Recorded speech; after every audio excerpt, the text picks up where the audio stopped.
There are 9 million amputees all around the world. In Cambodia, more than 80% of the amputees are farmers and fishermen, fisherwomen facing harsh working environment where traditional prosthetic limb rust and break. Every 3 years, you need a new one. For Cambodia alone, that's more than 10,000 a year. We are designing a prosthetic limb that will last much longer. By doing that, we are replacing the locking part in the prosthetic limb, which is called suspension system. It locks the liner and the socket immediately above the knee. Today's suspension systems are made of mild steel, which may rust, and have up to 10 components. Our design are made of non-ferrous metal and plastic and only have 5 components. Our 5 components don't simply replace what was there before, but are completely redesigned to enable low-cost metal stamping and injection molding instead of expensive machining process.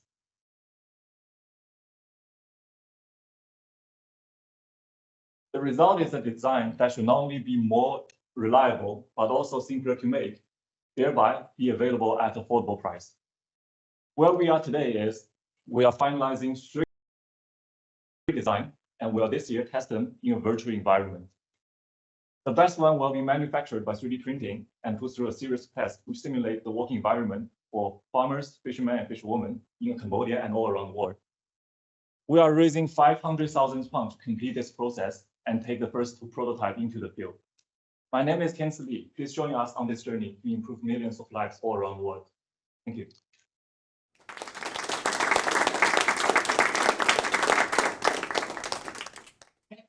So I'm sure you're ready for some questions.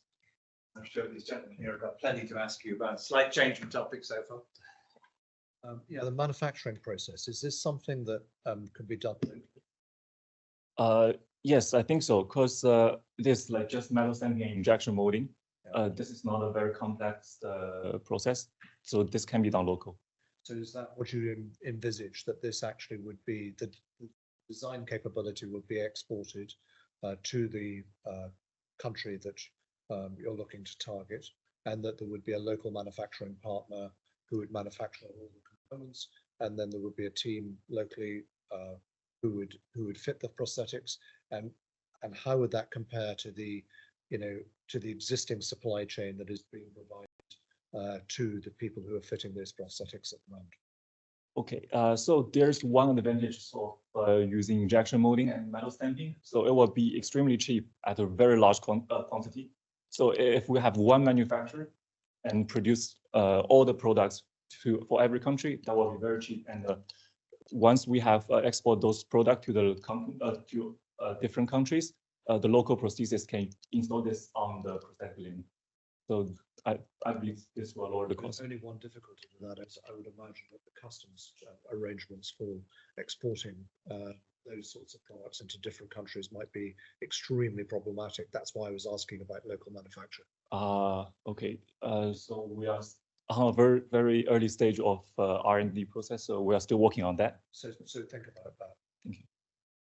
And who do you think will pay for your products? Who pays for our products?